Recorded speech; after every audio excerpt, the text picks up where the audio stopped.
Physical evidence is anything that can be used to make the crime more or less likely to have happened. So, cocaine, marijuana, guns, letters, pictures of the crime scene, videotape taken during the crime. Anything that can be used to make the jury more or less likely to believe that a crime took place is physical evidence. Even forensic evidence, DNA, fingerprints, and we'll talk about those later in the course, can be considered physical evidence.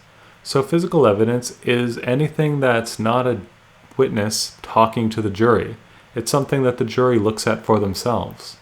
And because of that, we need a special test to get it into the courtroom. We need to authenticate it.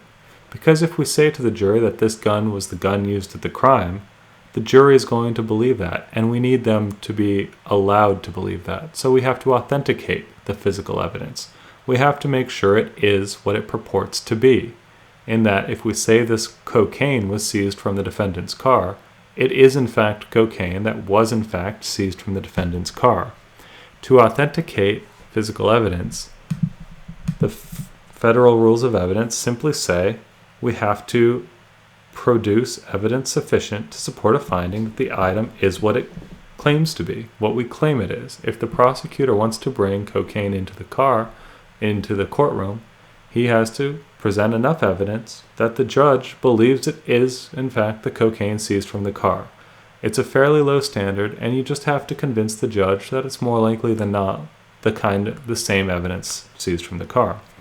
We have to authenticate it, or else that evidence will be inadmissible. It would be considered unreliable. And this week, we're just talking about the different ways of ensuring that evidence is what it's supposed to be. How do you ensure that this gun is the same gun from the crime scene? Well, there's a couple ways to do it.